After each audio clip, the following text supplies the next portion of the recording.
Шыңғысхан жайындағы әңгімеге саясаттандырылмай тарихи тұрғыдан ғана келу керек, табиғи тұрғыдан. Тарихи тұлғаның ең белгілі нәрсесі екі неден тұрады. Бұл тілі қай тілде сөйледі, қай мекенде өмір сүрді. Бұл екеуін ешкім қолдан жасай алмайды. Қанша өтірік айтсаң да бір жерден ши шығып тұрады. Осы мәселеге көңіл бөлу керек.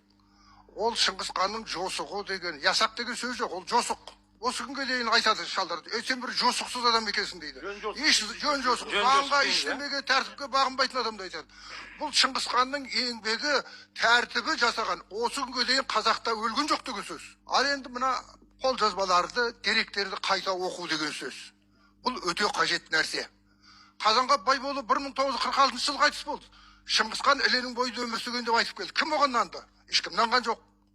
Мына Түркістанда туған батыр ер бабамыз оның атының өзі әлемдер күткен деп Мағжан өлең жазып кетті Түркістанда. Оған кім тыңдады? Ешкім тыңдады. Халық жауы болған адам айта береді дедік. Не болды бізде деректерге? Ешкім сенген жоқ. Оның бәрін қайта көзгөрден Тілеубердінің Қытай тілінен аударған Моңғолдың құпия шежіресі деген кітаптың өтірік екенін дәлелдеді.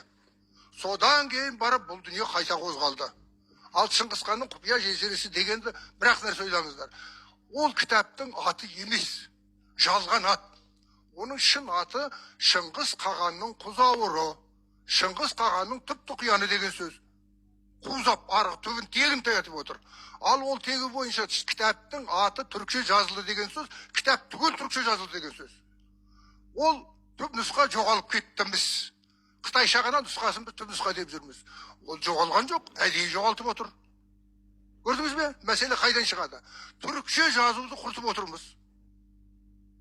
Ал Шыңғыс Қағанның Құзауыры екен мәлкім Тілеуберді өтірік айтып отыр дейін десең, 1972 жылы Ленинград наукадан шыққан алтын топшының алғы сөзін оқыңыз.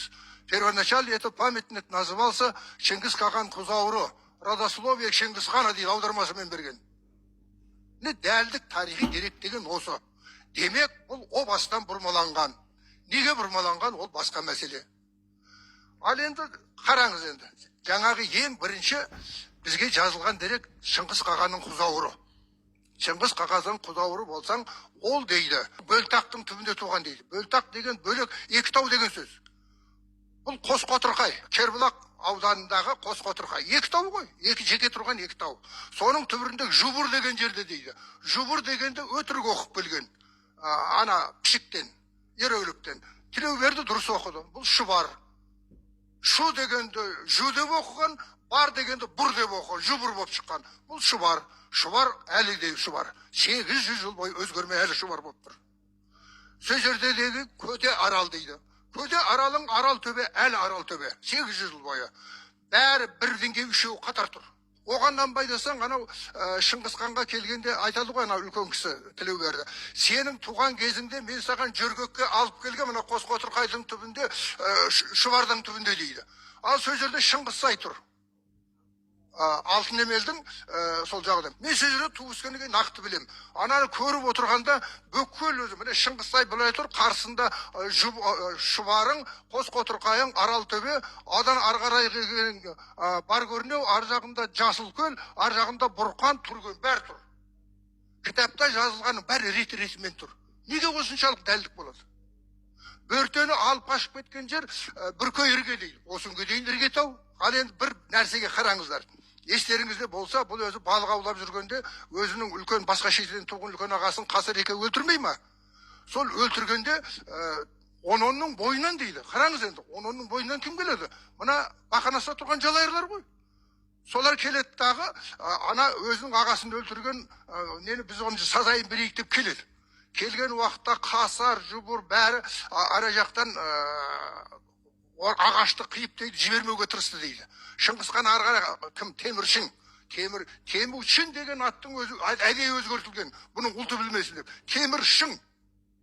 Бұны қазақтар темір дейді. Мұны ақсақ темірде мен темір болам деп ұмтылды ғой. Сол темірге жетем деп. Темір хан бұл. Содан енді қараңыз, содан қашқанда Шыңғысхан қашып қойып дейді, Бұрқаннан қашып. Түрген тауына барып тығылды дейді. Түрген тауына, Бұрқаннан Түрген. Міне Бұрқан міне тұр, міне жақында Өсектің басы Түрген тау.